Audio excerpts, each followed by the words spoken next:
Muy buenas a todos. Mi nombre es Julio Otero Santamaría. Soy licenciado en periodismo, soy máster en comunicación política y soy doctorando en análisis del discurso por la UCO, por la Universidad de Córdoba. A continuación, voy a presentarles la ponencia Las estrategias de construcción de la identidad nacional yugoslava en el Tito partisano. Vamos a compartir esta presentación. Una presentación que, como les decía, se llama Las estrategias de construcción de la identidad nacional yugoslava en el Tito partisano. Bien, pues las primeras ideas introductorias de esta investigación son, la primera, que los discursos no solo reflejan las identidades nacionales, sino que también contribuyen a su construcción, es decir, las identidades nacionales se construyen discursivamente a través de los discursos en el sentido amplio del concepto, no solo de las piezas de oratoria. Por otro lado, es importante saber que los líderes políticos emplean estrategias lingüísticas para ello, para construir una identidad nacional determinada.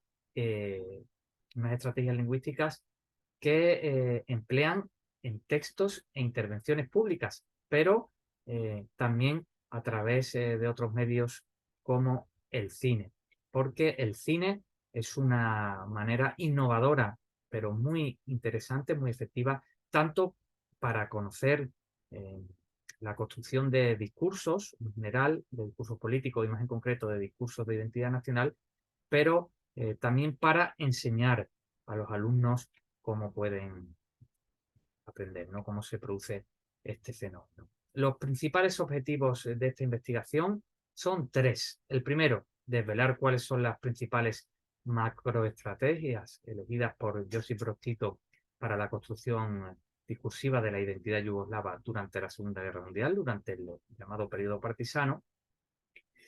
El siguiente objetivo es identificar y caracterizar las estrategias concretas empleadas y, por último, calibrar la relevancia del cine en la construcción y, sobre todo, en la difusión de este relato nacional de la identidad yugoslava. Ahora, más adelante, veremos cómo para la construcción de la identidad nacional hablamos de macroestrategias, pero también de estrategias, ¿no? Nuestro marco teórico, antes de pasar a la metodología concreta, es el de los estudios del discurso. Dentro de los estudios del discurso, más concretamente, los estudios críticos del discurso. Y dentro de esta subdisciplina está el enfoque histórico del discurso, ¿no? Si los estudios o el análisis del discurso es una transdisciplina, esta perspectiva es sin duda más transdisciplinar si cabe, ¿no? Es, una, es un marco teórico que le da mucha relevancia al contexto histórico, al contexto político y al social. Está orientado a la resolución de problemas específicos y, bueno, pues tras comenzar estudiando temas sobre discriminación, comenzó Ruth Bodak y algunos investigadores austriacos, pues posteriormente se centró en temas relacionados con la construcción de las identidades nacionales y empezaron en su país, en Austria. Este marco teórico y este marco metodológico también, que es el enfoque histórico del discurso, combina análisis lingüísticos, sociológicos e históricos. Y ahora vamos a ver la metodología en concreto que yo empleo en mi investigación. Es una metodología que, bueno, que yo he adaptado a las necesidades de ella, que he transformado a mi gusto, pero que he cogido la base, he cogido el molde de el artículo La construcción discursiva de las identidades nacionales, que yo creo que fue cuando se presentó por primera vez la aplicación de este marco teórico y de esta metodología al tema de las identidades nacionales de forma concreta y total, ¿no? Aunque se había abordado anteriormente, aquí se hace de forma completa, ¿no?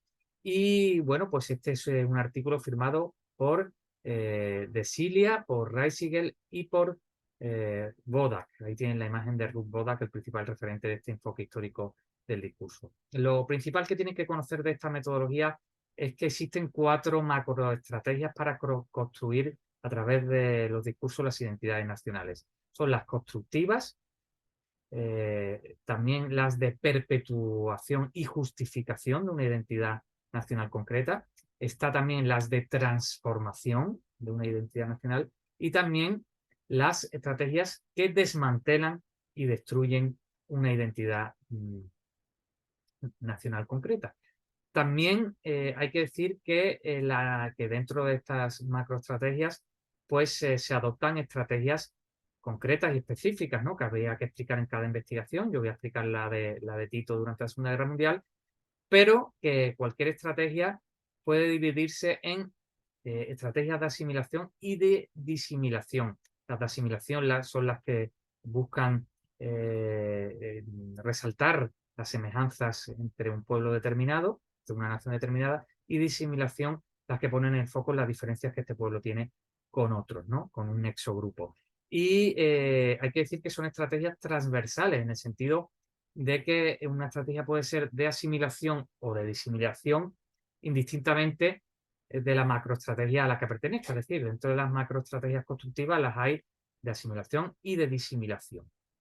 Y el corpus que yo empleo en este estudio pues son los textos firmados durante la Segunda Guerra Mundial por Tito y que recopila el Marxist Internet Archive en su versión inglesa en Internet, que yo creo que es el cuerpo de textos más completo que hay del Tito partisano en inglés y en la web.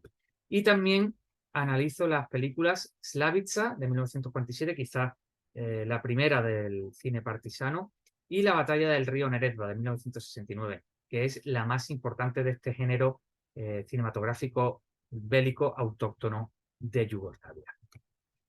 Bueno, los resultados de mi investigación son que en estos textos del corpus que les he mencionado, pues que son además textos de distinta naturaleza, son discursos, cartas, etcétera, artículos, instrucciones, pues predomina la estrategia de la transformación.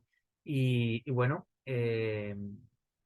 además, dentro de esta macroestrategia, la estrategia que utiliza Tito principalmente es una estrategia de asimilación, de resaltar las afinidades entre los distintos pueblos de Yugoslavia, y se sintetiza esta estrategia en el lema de los partisanos, ¿no? Unidad y hermandad. Después veremos por qué. Y en el análisis fílmico que he hecho más breve que el textual, pues he visto cómo el cine reproduce con éxito ese relato de la identidad nacional, pero más allá de su tiempo de construcción, incluso cuando esa identidad cambia, se sigue reproduciendo ese relato que nació en la Segunda Guerra Mundial. Hasta mediados de los 70 se hace con éxito, aunque también hay películas en los 80. Y voy a explicar los resultados en el apartado de discusión. Lo primero es que Tito en sus textos habla de pueblos yugoslavos en plural, es decir, lo convierte a cada pueblo en un sujeto político, y esto lo distingue de la Yugoslavia monárquica, en la que hay un yugoslavismo integral, donde se habla de Yugoslavia como una nueva nación. Aquí es, digamos, una nación de naciones. Y además menciona específicamente más nacionalidades, porque con la monarquía Yugoslavia era el reino de los serbios, croatas y eslovenos, y ahora se menciona específicamente a los montenegrinos, a los musulmanes y a los macedonios.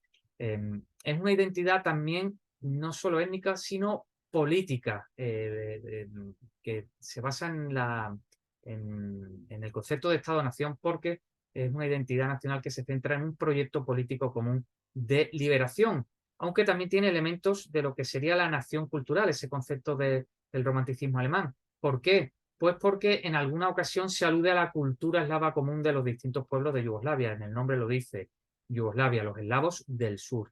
También hay un retrato terrible de los ocupantes, que aunque se utiliza la estrategia de asimilación, pues también este retrato terrible de los ocupantes se opone al de los partisanos, a los héroes nacionales para Tito, pero hablamos de una identidad política, no étnica, porque los colaboradores de los ocupantes italianos y alemanes, principalmente, son las principales potencias ocupantes, que son pues croatas, serbios, etcétera, pues tienen las mismas características. Entonces, lo que hace a los ocupantes terribles es su identidad política como fascistas, que menciona textualmente Tito, pero no como identidad étnica de alemanes o de italianos. No se comportan como tal por ser de estas naciones, sino por su ideología política.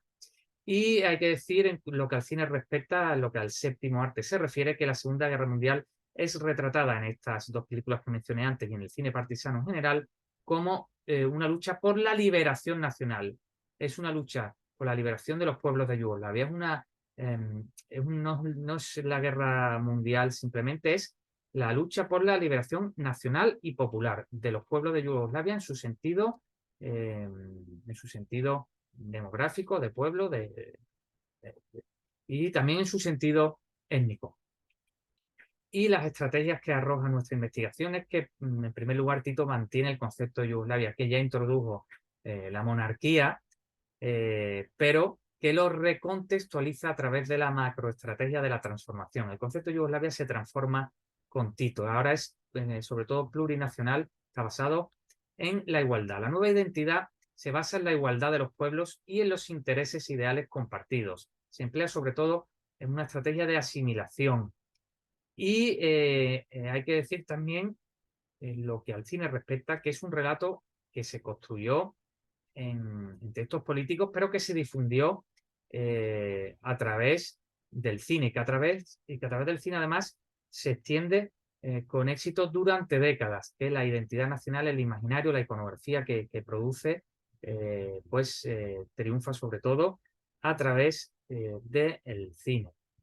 Y aquí les dejo algunas de las principales referencias bibliográficas de mi investigación, aunque por supuesto hay muchísimas más, pero estas son las principales y ahí tienen las referencias de algunos de los libros que les hablaba, sobre todo en cuanto a lo que el marco teórico y metodológico se refiere, pero también a los lugares en los que pueden encontrar el corpus de texto, que no solo se puede encontrar en el Marxist Internet Archive, también hay libros donde aparecen los mismos, por supuesto, textos. Esto ha sido todo. Muchísimas gracias por su atención. Aquí tienen mis datos personales, mi página web, mi dirección de correo electrónico y mi usuario en Twitter, por si quieren ponerse en contacto conmigo. Si les ha interesado el tema y quieren intercambiar opiniones, pues aquí tienen mis datos. Muchísimas gracias por su atención, como les decía.